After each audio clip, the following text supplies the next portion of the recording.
Alors aujourd'hui dans Instant Geek, nous allons voir comment installer un NAS à la maison, à partir de matériel informatique que l'on peut récupérer. Donc aujourd'hui une distribution un peu particulière, FreeNAS. Allez, générique.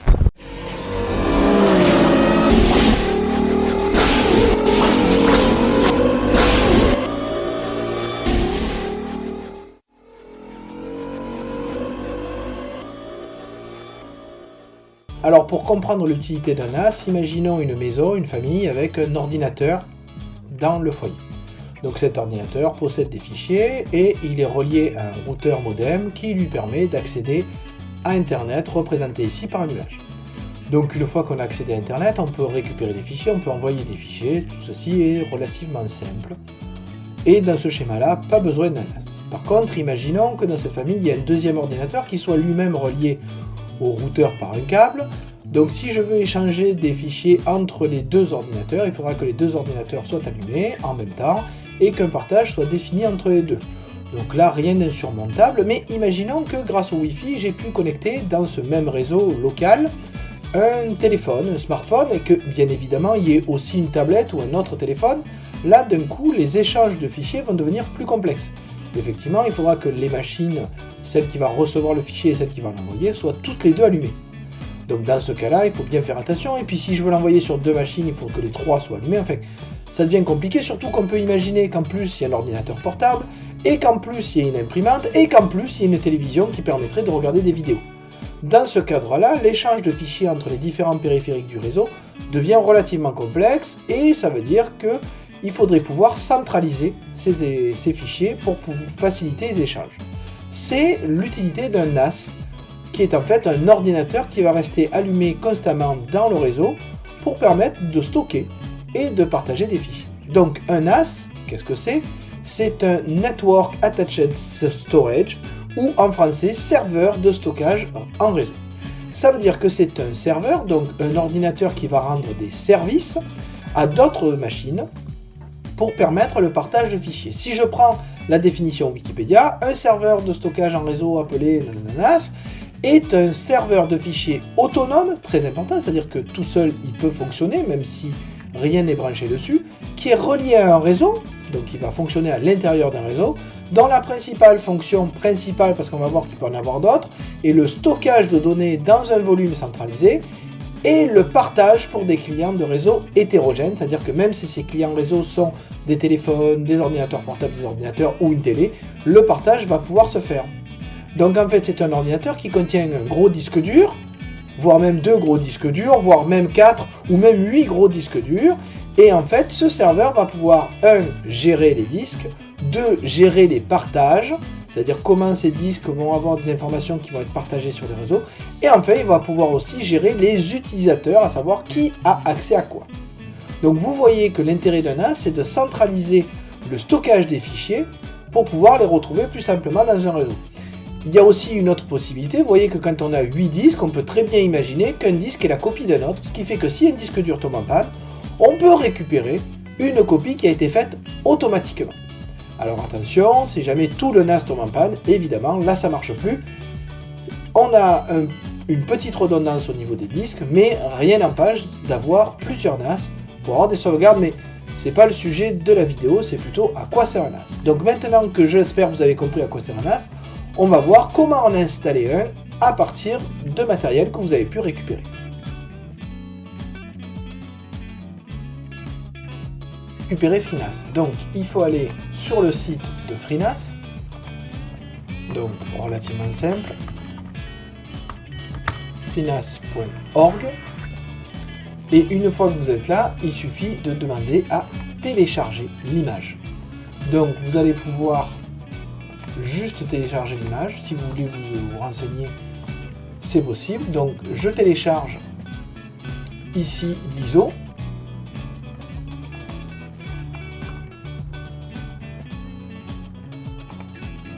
Donc ici le téléchargement se fait, donc vous voyez que j'avais déjà d'autres versions de l'ISO. Et une fois que cette ISO est téléchargée, il va falloir l'installer sur un disque. Alors, donc pour graver l'ISO, j'utilise un logiciel qui s'appelle Etcher. Et ce logiciel me propose d'abord de récupérer une image Donc hop, je choisis une image, donc elle est dans données, téléchargement, hop, FreeNAS, voilà, alors, vous voyez que j'en ai téléchargé plein. FreeNAS, ensuite il me propose de choisir une clé USB, et ensuite de flasher. Bien évidemment, pour faire ce flash, vu qu'il y a l'écriture, j'ai besoin de mettre mon mot de passe administrateur, et vous voyez que donc le flashing se fait automatiquement. J'obtiens donc une clé USB qui va avoir le système de FreeNAS bootable sur laquelle je vais pouvoir démarrer sur l'ordinateur sur lequel je veux l'installer. Donc ça, on va voir juste après. Je vous présente l'ordinateur et le processus d'installation. Alors maintenant que vous avez vu comment FreeNAS est pris et installé et comment j'ai pu installer cet ISO sur la clé USB, je vais vous montrer comment je vais installer FreeNAS sur mon poste. Mais avant, je vais vous présenter un peu ce poste parce que c'est un poste de récup. Alors, je vais vous montrer et faire les commentaires en même temps. C'est un boîtier fractal, je mettrai la référence dans les commentaires. Et dessous, voilà, quel est l'avantage de ce boîtier, on le voit ici, c'est qu'il permet de mettre de nombreux disques durs. Voilà, donc on le voit, c'est un boîtier qui permet de mettre jusqu'à 6 disques durs. Et moi, comme à l'intérieur, donc c'est un boîtier pour une carte mère ITX, donc à l'intérieur je n'ai qu'une carte mère ITX. Et surtout, bon, je vous fais pas le démontage complet, j'ai une carte mère ITX avec seulement 4 ports SATA.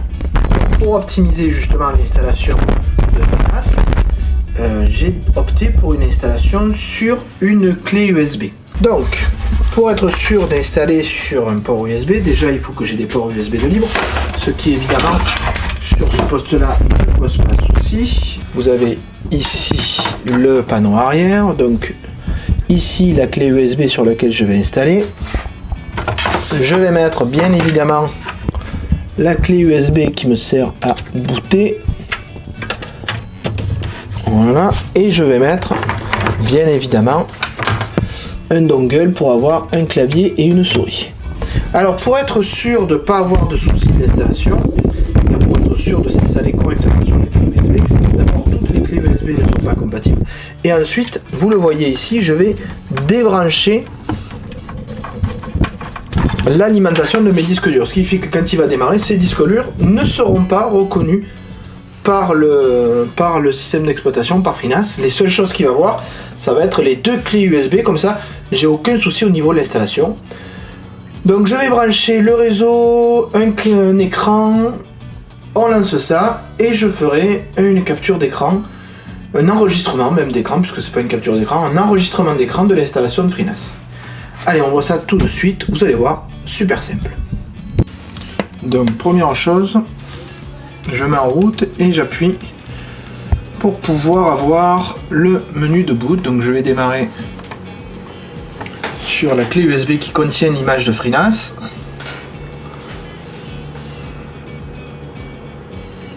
Voilà, je prends l'option par défaut, installeur de FreeNAS.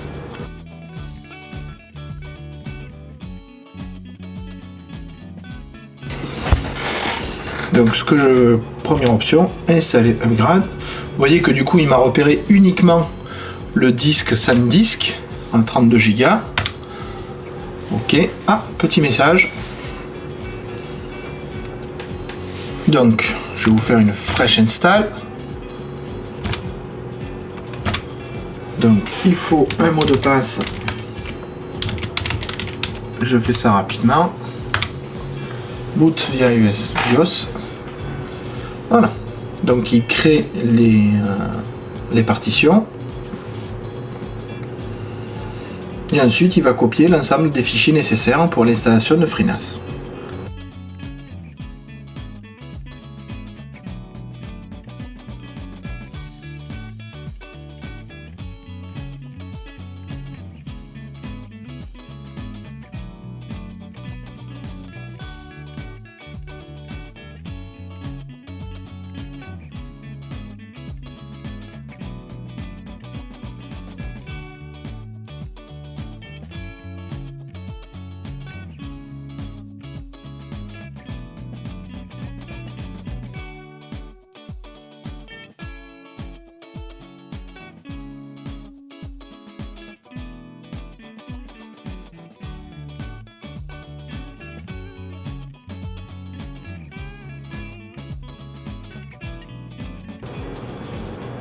Donc l'installation est terminée. J'enlève le... Voilà, donc j'éteins l'ordinateur.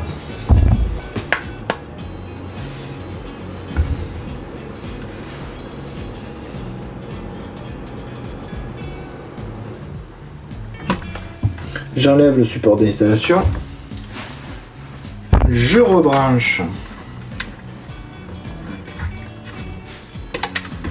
les disques durs et tout le reste de l'installation. Alors je vous montre le démarrage.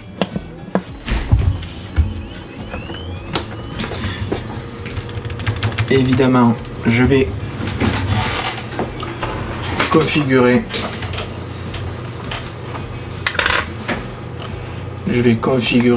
le boot pour qu'il puisse se faire sur la clé USB par défaut, pour être sûr qu'il n'y a pas de souci.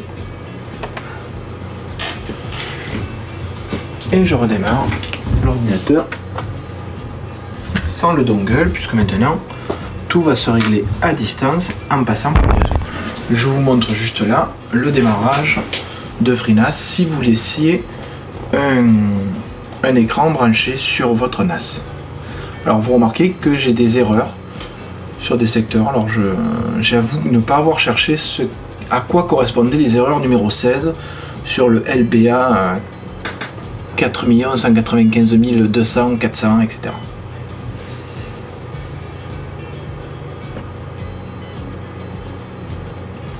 Vous voyez qu'il a repéré tous les disques et par défaut, il fait démarrer FreeNAS.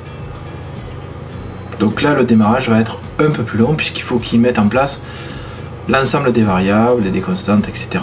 Change de résolution et notamment qu'il aille chercher une adresse IP puisque par défaut, FreeNAS est réglé sur le fait d'avoir accès à un DHCP et donc le DHCP va lui donner une adresse. Alors je le précise parce que sur d'autres distributions NAS, le choix a été fait de mettre une adresse fixe par défaut.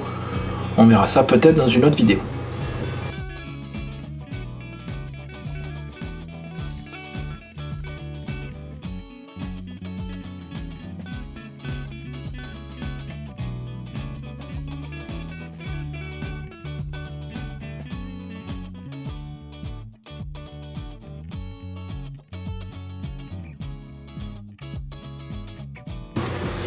Alors l'avantage, et c'est un des seuls avantages à avoir un écran branché sur le NAS, c'est que ici on peut voir directement l'adresse IP sur laquelle le NAS va être disponible. Donc maintenant on va passer sur notre ordinateur du même réseau pour voir un peu comment se configure et se gère FreeNAS à partir de son interface réseau.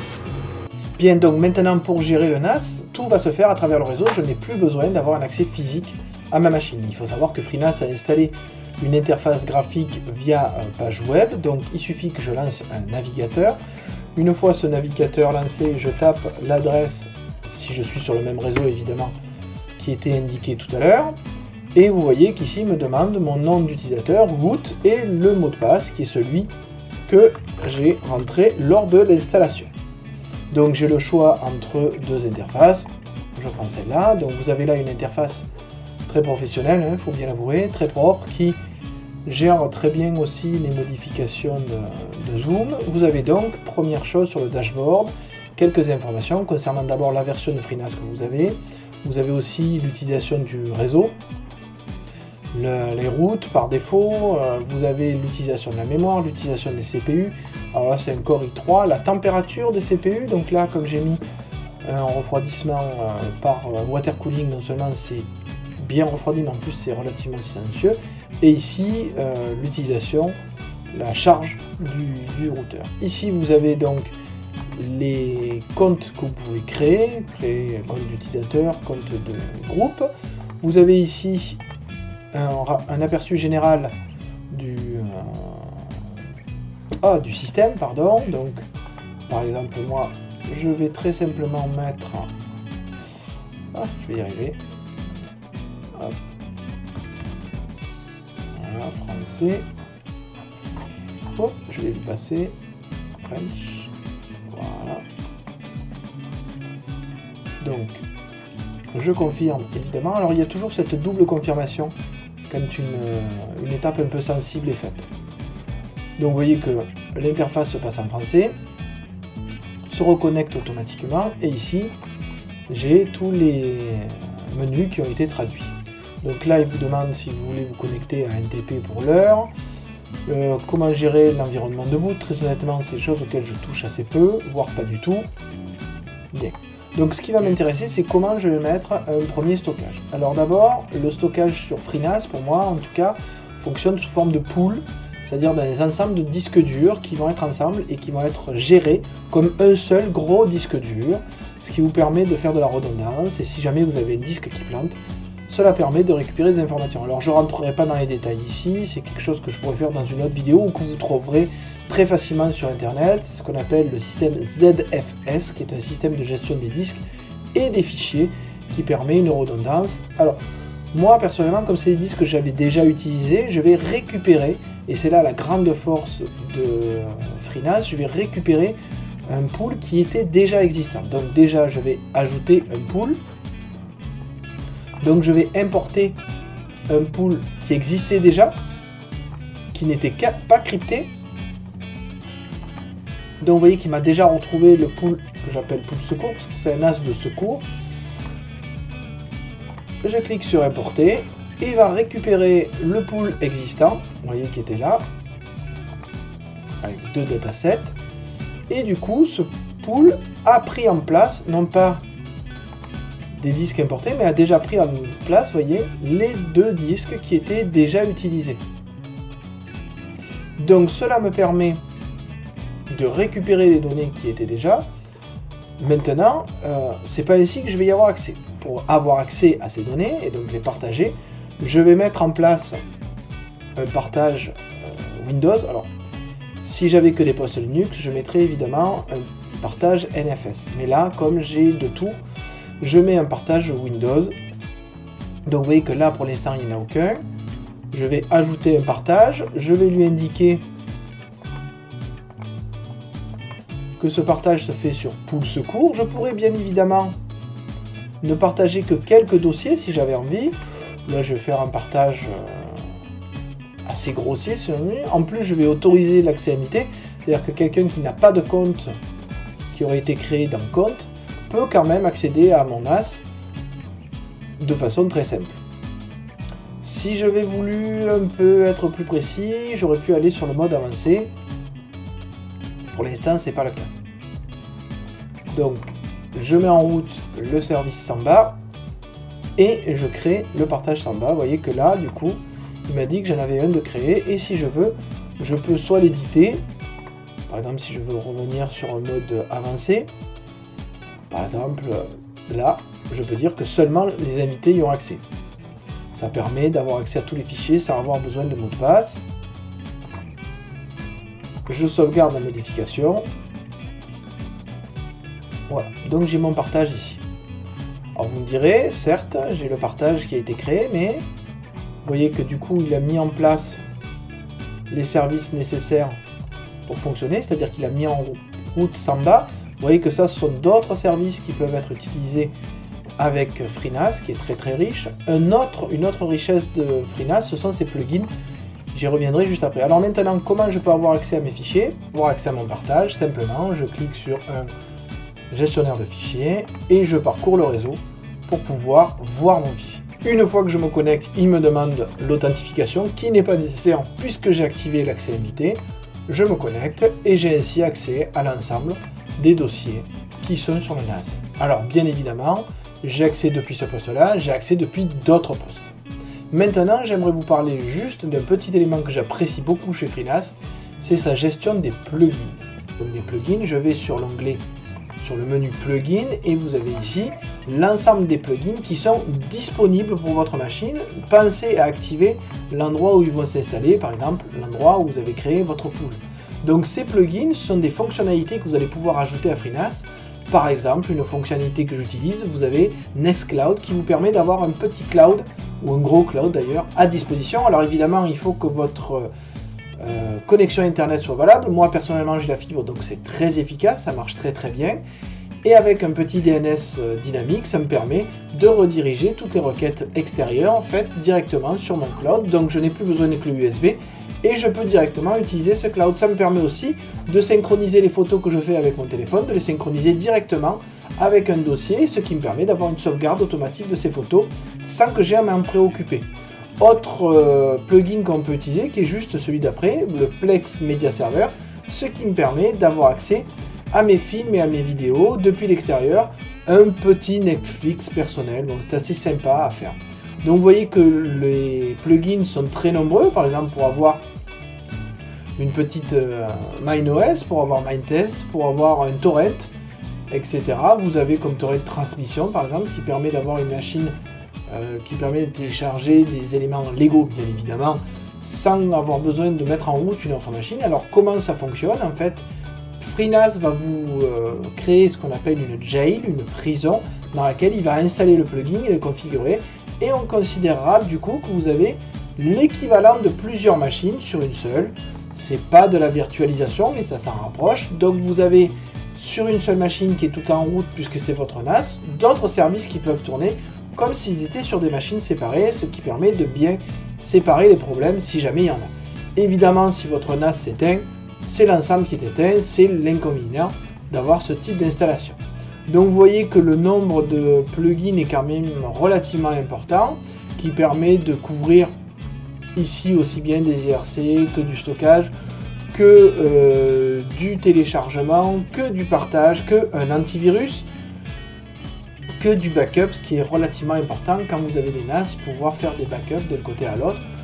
Côté backup, vous remarquerez que dans les services, vous avez aussi le service AirSync qui permet de synchroniser deux NAS, ce qui est mon cas.